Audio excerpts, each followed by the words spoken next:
So this morning we're starting a new exploration of what we're going to call spiritual metaphysics. And we're going to use what is now a book called Practical Metaphysics by Unity minister and luminary Eric Butterworth.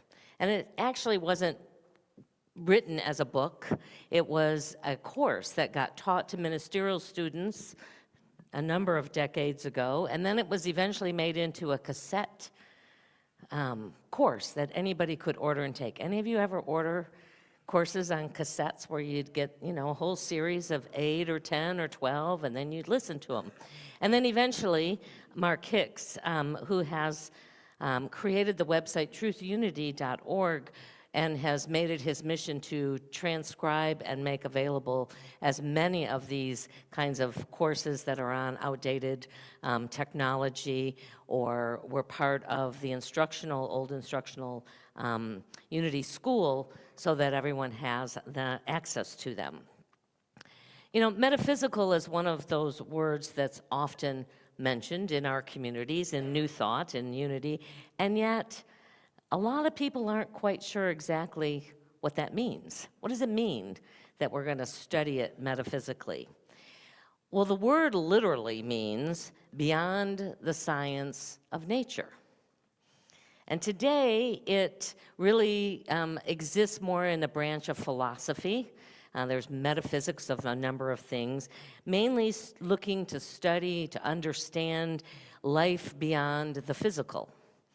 The big questions, it takes on those big questions of what's the nature of the universe? What's the nature of being? How do I know what I know?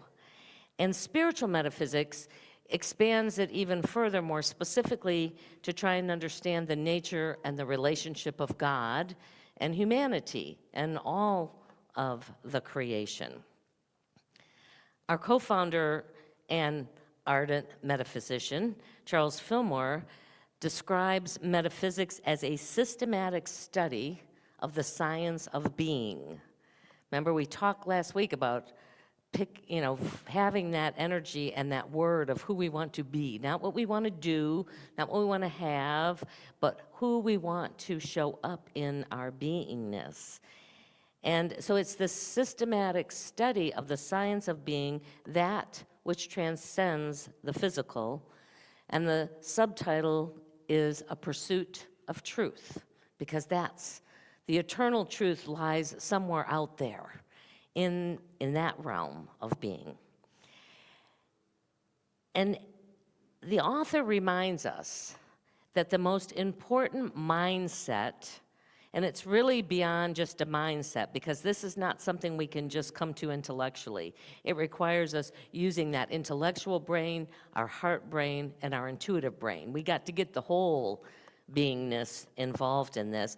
But when we're in this pursuit of metaphysical truth, we need to recognize that knowledge and understanding are living things that grow and change as more light comes into the awareness, comes into our understanding, comes into our consciousness. So it's not just the static truth that we find, but it is ever evolving as we evolve. In his era, starting in the late 1800s, scientific advances were happening at an unprecedented pace. He would flip out right now if he saw how fast technology and science were moving. It included this introduction to quantum physics and changing how we perceive, and subsequently bringing about a spiritual revolution around how we understand God and humanity. And yes, he was famous for saying that quote that was just up there, to bring home this idea that it's ever evolving. He always said he didn't want to write anything down or create books, because he said, I reserve the right to change my mind. This is my best understanding that I have for who I am today and the world that I understand today. But that's probably going to change, and it did change in his lifetime.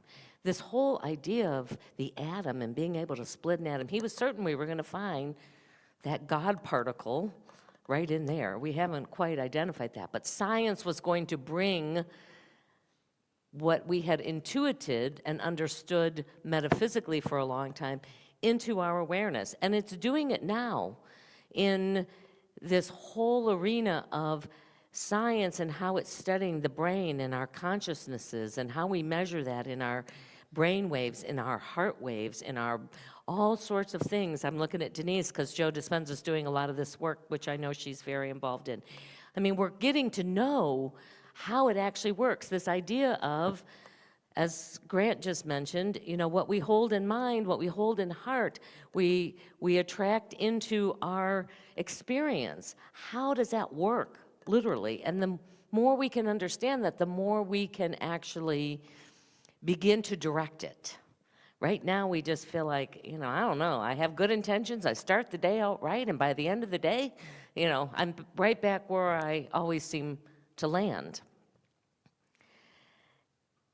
Unity was founded on this desire to see our spirituality, to understand our spirituality through a metaphysical lens, not the hard and fast literal understanding of the Bible, but through a lens that understands it not only, yes, it was part of a reflection of the culture of that time, it was metaphorical, there were parables that were teaching stories, it was part history, but then there was this whole other message that can be gleaned out of those if we look to try and understand it, not literally, but from this broader spiritual perspective.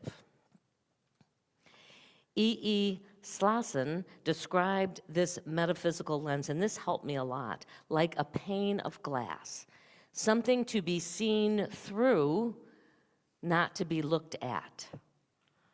All right, I want to say that again. So metaphysics is like looking through a window, not at the window, not looking at the casing of the window, but looking through, beyond the window. And he goes on to say that when it gets old and dusty and opaque, as they tend to do if they've been neglected and not cleaned very often, then now it becomes an object rather than a lens through which we see through a vehicle to aid our ability to see beyond. Then successive generations come to this window through which their ancestors saw this light of heaven, tried to describe what it looked like when they looked through the window. But over the centuries, as their glass has darkened and become obscured by neglect to keep it clean, and in some cases it gets encrusted with gold and gems, it becomes an object that begins to be worshipped by those devotees who begin to at least have a gleaning of what those earlier mystics saw through the window. And then even today, still many come to this window, they've knelt before it and they've gone away, pretending that they too have seen this heavenly vision. And he goes on to say that some go away sneering because they see nothing through that glass now. All they see is this dark, crackly sort of reflection back. And because they couldn't see through the window, they said, well, nobody probably has ever seen through that window.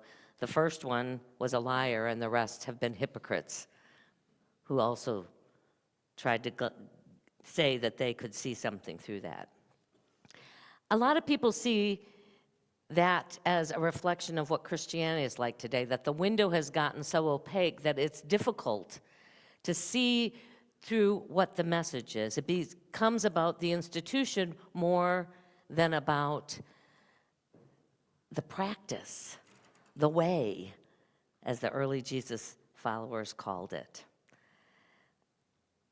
Metaphysics asks us to clean our window, to let go of all the stuff that we may have accumulated in our beliefs about what it's supposed to look like, or even what we hope it might look like, and be willing to just look. And we look in our own minds, in our own hearts, in our own intuition at whatever is our current window from the place that we're at. Eric Butterworth wrote that religions have tended to present themselves as institutions instead of perceptions. Something you join instead of a transcendence that you experience.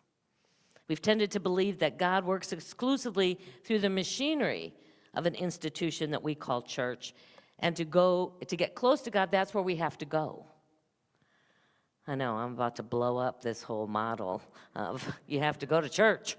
You have to show up here. But there is a reason why you show up here rather than just practice this on your own.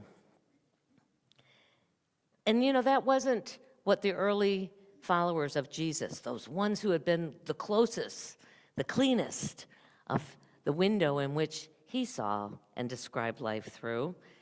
In Acts, we're told that God, who created the world and everyone and everything in it, does not live in shrines made by man, nor is she served by the human hands as though he needed anything.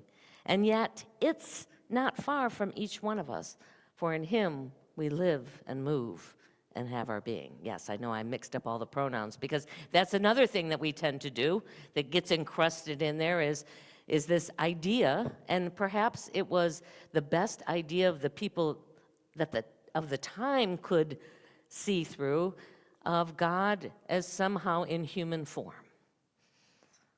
And then we use the pronouns he, or we could use she, or we could use it, because God is the allness of it.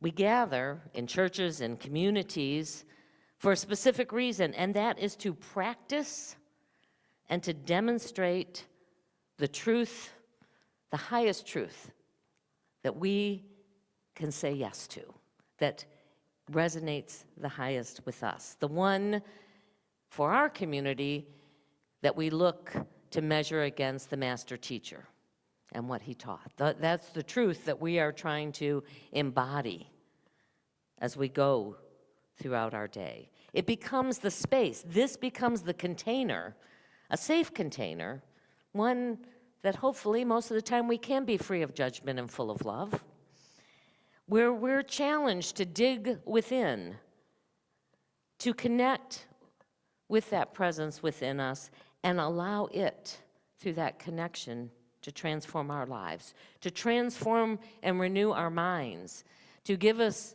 a different experience through this lens of heartfelt love. A place to practice keeping our window as clean as we can.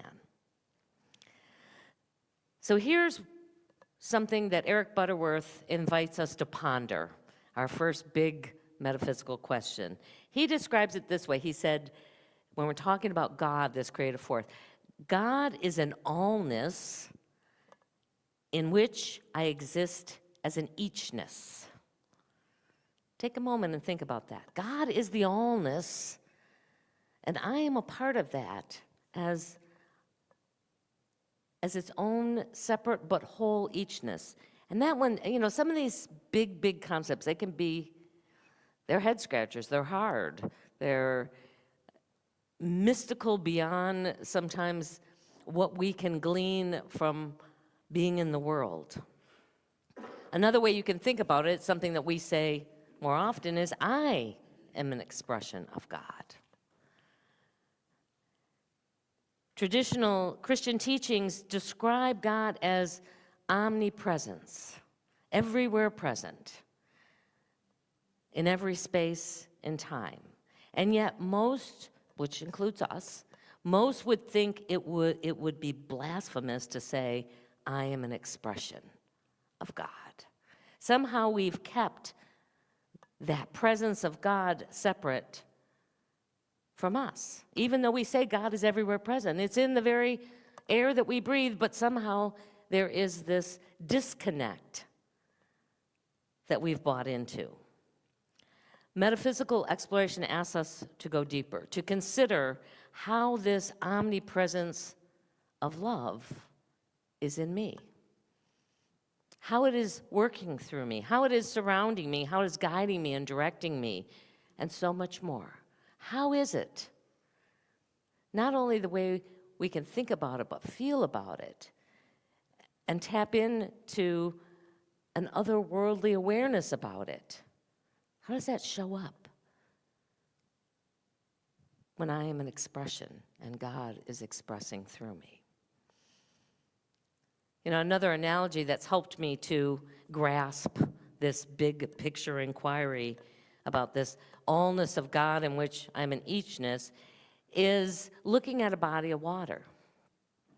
If we look at the ocean, it seems like one big mass, but we know that that ocean is made up of individual drops of water. Now, if you go and you test that individual drop, and you test lots of individual, they're all made up of the same stuff.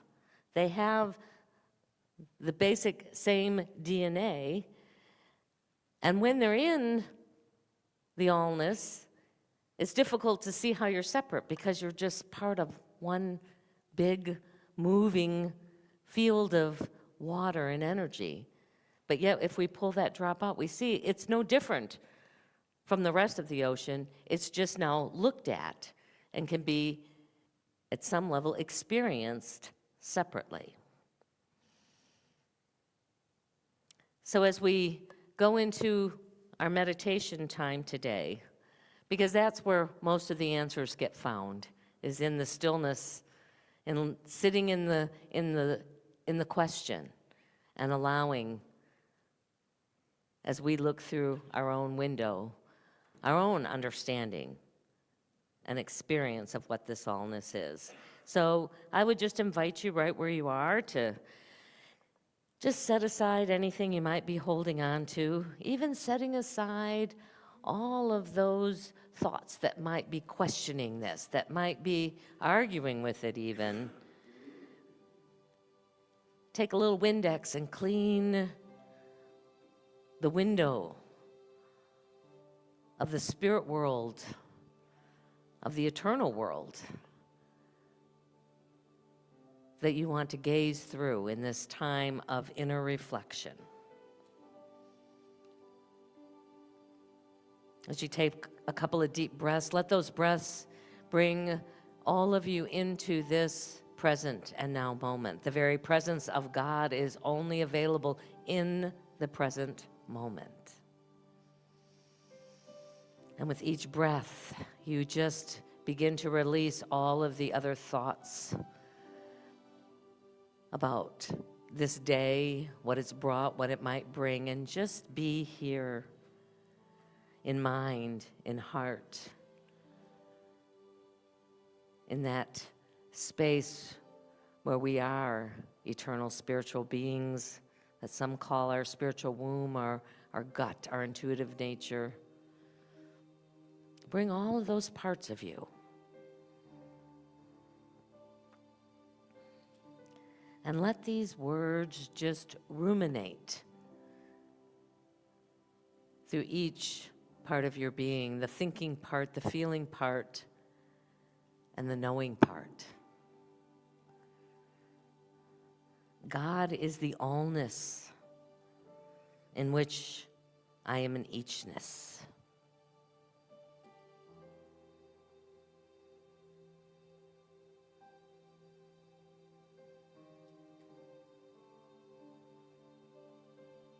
There is only one, and I am a part of that one. I'm a unique expression of that one.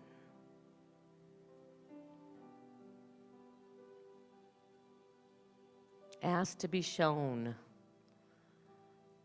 a clear way of being able to embrace and embody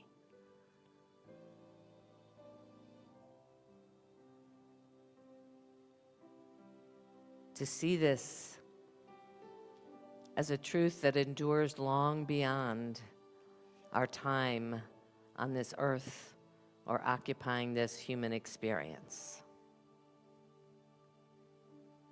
God is the allness of which I am an eachness. What does that mean? How does that show up? Just listen to your own highest wisdom for a few moments in the silence.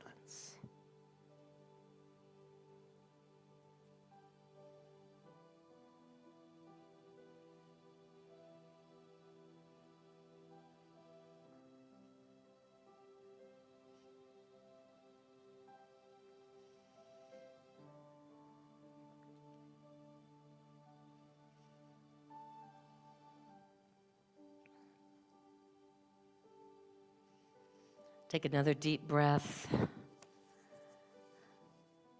and see if you can't fully embrace the statement that I am an expression of God. Declare it.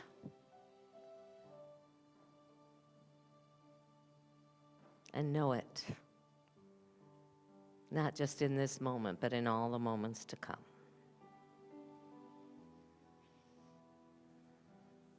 And then whenever you're ready, you can bring your attention back to this time and to this space, aware, once again, of the sounds in the room. And then open your eyes.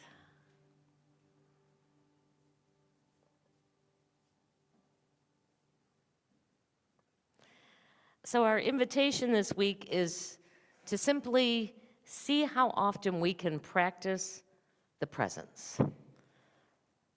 You know, you've heard that a lot, but to practice the presence is to live constantly as if you believe in the allness of God and that it's present. We sing about it, we speak about it, but how often can we actually engage in life from that awareness that the allness of God is right in the midst of this? As you shift through your activities throughout the day, take a few deep breaths and remember the statement that I am an expression of this divine light.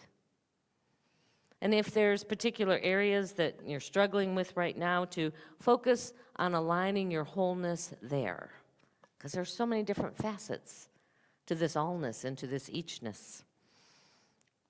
If you're having a physical challenge, breathe and know that the wholeness of God is in your body right now. If you're struggling with something professionally or personally, know that the whole substance of God is in the midst of whatever is being desired in those areas. That in your relationships, the wholeness of God is there, immersed with that energy of divine love.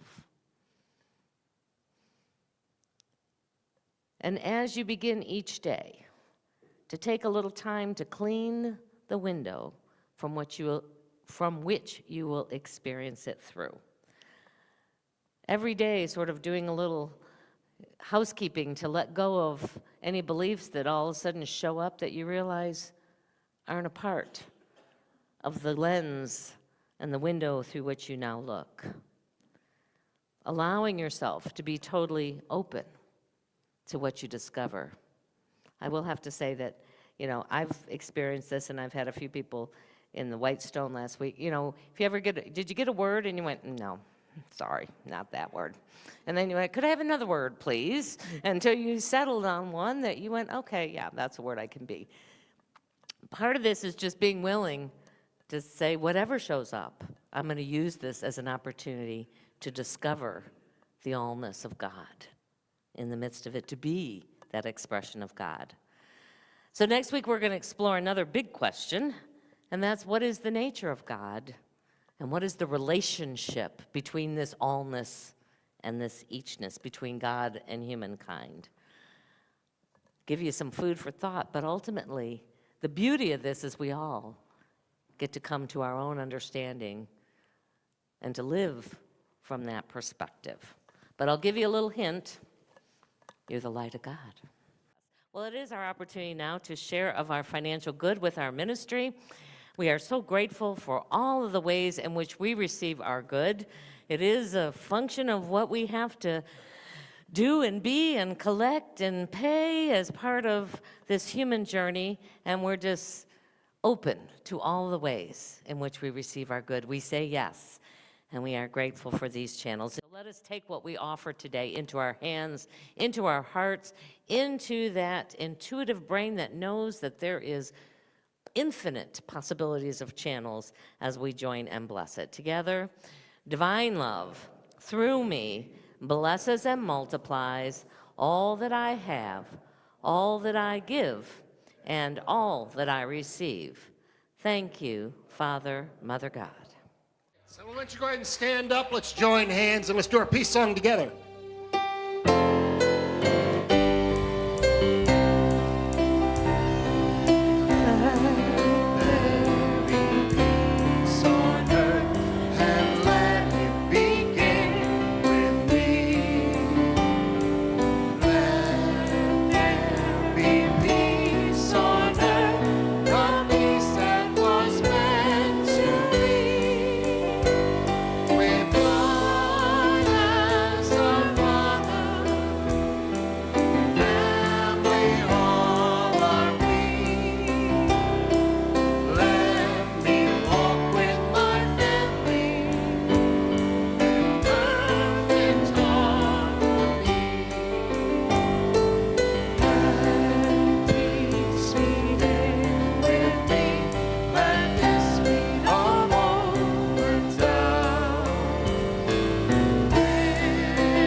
So as we go into this day, into this week, exploring how we can be a greater light into our world, we go knowing our prayer for protection. We'll do it as a call and response.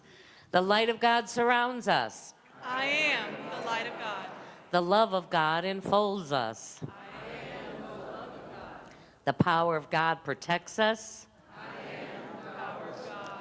The presence of God watches over us. Together, wherever we are, God is, and all is well. All right.